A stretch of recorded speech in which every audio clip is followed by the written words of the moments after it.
Assalamualaikum warahmatullahi wabarakatuh.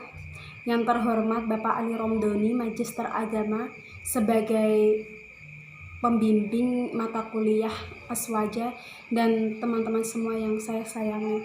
Pertama-tama marilah kita haturkan puji syukur kehadirat Allah Subhanahu wa Ta'ala yang telah melimpahkan rahmatnya kepada kita semua sehingga kita bisa berkumpul pada diskusi kali ini. Salawat serta salam mari kita haturkan kepada junjungan kita Nabi Agung Nabi Muhammad SAW yang kita nantikan syafaatnya di yaumul qiyamah nanti. Amin Allahumma amin.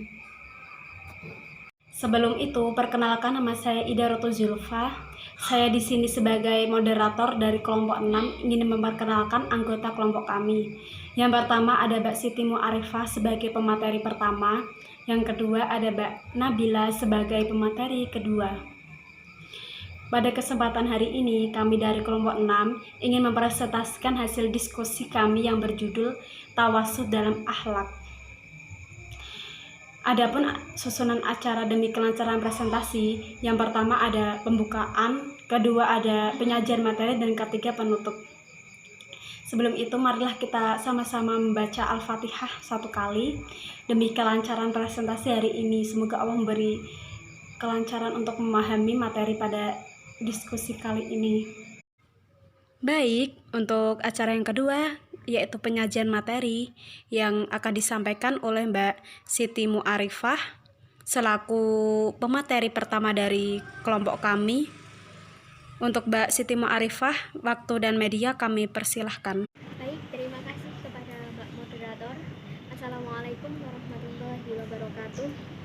Sebelumnya perkenalkan, nama saya Siti Mu'arifah dengan NIM 201060510113. Di sini saya sebagai pemateri 1, di mana saya akan menjelaskan tentang pengertian tawasud, tawasud dalam akidah, dan tawasud dalam syariat. Nah, tawasud sendiri merupakan sikap tengah atau moderat yang berintikan pada prinsip yang menjunjung tinggi keharusan berlaku adil dan di tengah kehidupan bersama Nahdlatul Ulama. Dengan sikap dasar ini akan selalu menjadi kelompok panutan yang bertindak lurus dan selalu bersifat membangun serta menghindari segala yang bersifat ekstrim. Tawasud bagi NU ialah sikap yang paling penting yang harus dijalankan. Karena tawasud sendiri itu bersumber ajaran Islam, yaitu Al-Quran, hadis, ijma, dan qiyas, yang harus dijalankan sesuai dengan karakter bangsa. Karena inilah Islam mudah diterima bagi kalangan siapapun, karena Islam itu sendiri, tawasud sendiri tidak memberatkan, tidak ekstrim, dan juga tidak terlalu lunak. Sekarang tawasud dalam akidah. Akidah merupakan sistem keimanan hamba secara total terhadap wujud Sang Pencipta berikut perangkat ajaran yang diturunkannya. Hal ini merupakan sebuah dimensi esoterik atau akidah yang memuat aturan paling dasar menyangkut sistem keimanan dan kepercayaan seseorang terhadap entitas Allah Subhanahu wa Ta'ala. Akidah sendiri berasal dari bahasa Arab, berasal dari kata i'tiqad yang artinya keyakinan atau kepercayaan. Di sini kita harus memiliki keyakinan dengan sepenuhnya mengimani dan meyakini bahwa Allah, Tuhan seluruh alam sejagat raya, itu emang benar-benar mutlak adanya. Adapun akidah sendiri dapat diverifikasikan dalam 4 bagian. Yang pertama akidah ketuhanan, kedua akidah kenabian, yang ketiga akidah kerohanian, dan yang keempat akidah kegaiban. Selanjutnya adalah tawasud dalam syariat. Syariat sendiri merupakan ajaran atau panduan hukum. Panduan hukum baik menyangkut hubungan antara manusia dengan Tuhannya maupun manusia dalam kehidupan sehari-hari. Manusia berinteraksi dengan manusia sesamanya. Syariah sendiri dibagi menjadi 2, yaitu syariah dalam arti luas dan syariah dalam arti sempit.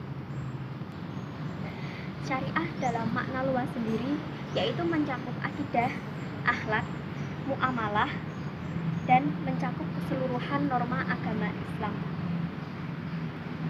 Adapun aspek praktis, adapun syariah dalam makna sempit itu merujuk kepada aspek praktis atau amaliyah dari ajaran Islam yang terdiri dari norma-norma yang mengatur tingkah laku pengurip manusia seperti ibadah, nikah, jual beli, berperkara di pengadilan, dan lain sebagainya. Adapun untuk pembinaan dalam syariah di moderasi Islam yaitu sebagai berikut. Yang pertama, tidak menyulitkan. Syariat Islam ditetapkan untuk tidak memberi kesulitan kepada pemeluknya dan tidak mempersulit di dalam pelaksanaannya, selama mendatangkan mudarat dan tidak bertentangan dengan prinsip-prinsip syariah sebagaimana disebutkan dalam surat Al-Hajj ayat 78. Bismillahirrahmanirrahim.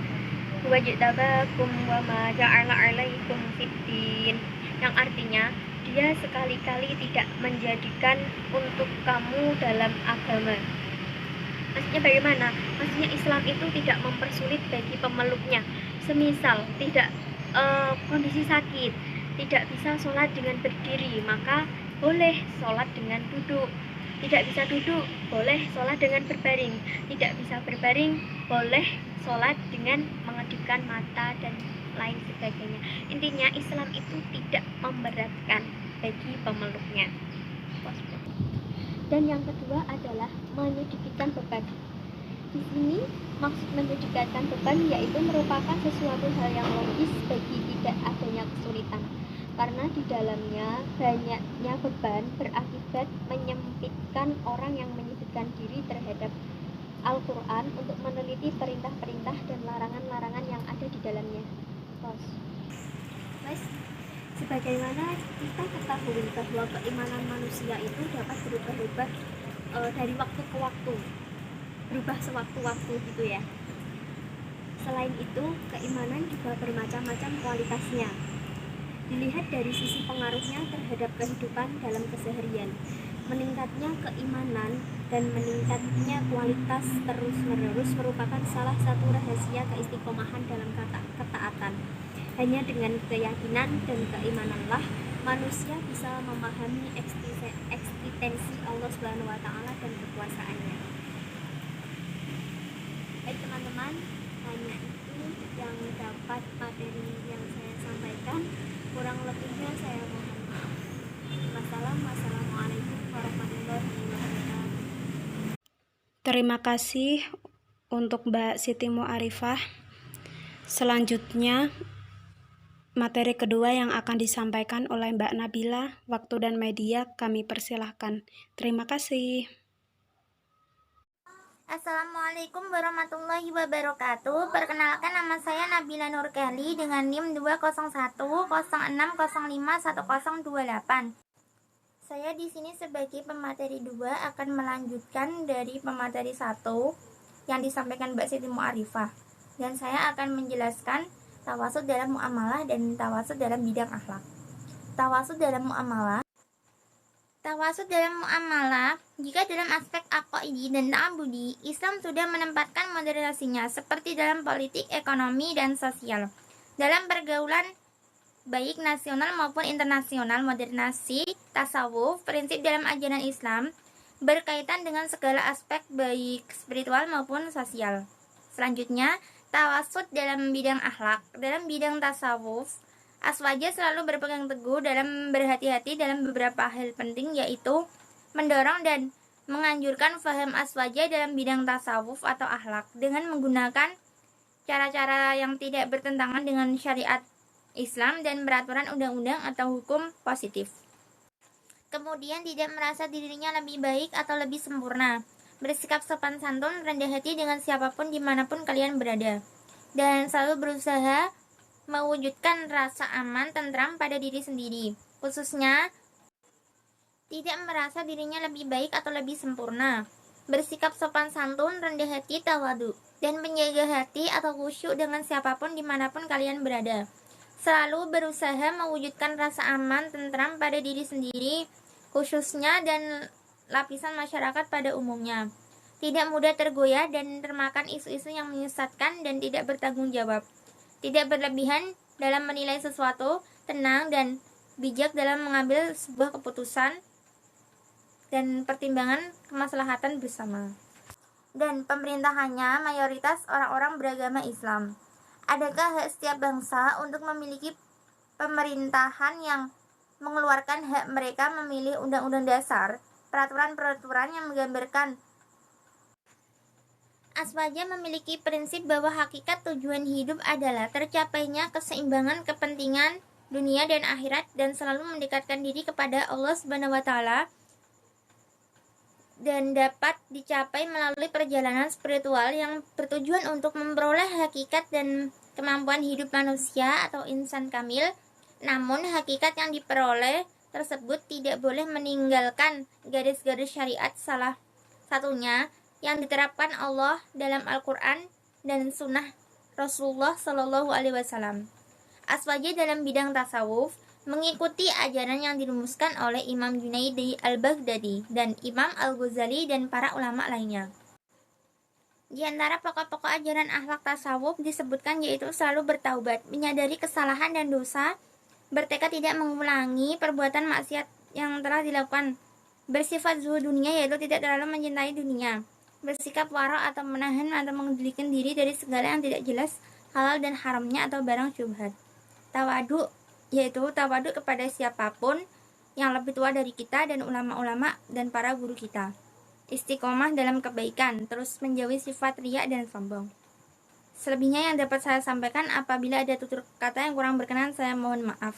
Wabillahi taufiq wal hidayah. Wassalamualaikum warahmatullahi wabarakatuh. Alhamdulillah, terima kasih atas partisipasi teman-teman semua untuk presentasi kali ini. Dan untuk itu kami dari kelompok 6 mohon maaf apabila ada tutur kata yang kurang berkenan, dan kepada yang terhormat Bapak Ali Romdoni, Magister Agama, terima kasih untuk waktunya dan mohon maaf yang sebesar-besarnya. Apabila ada kekurangan, kami dari kelompok 6 pamit undur diri. Wassalamualaikum warahmatullahi wabarakatuh. Terima kasih semua.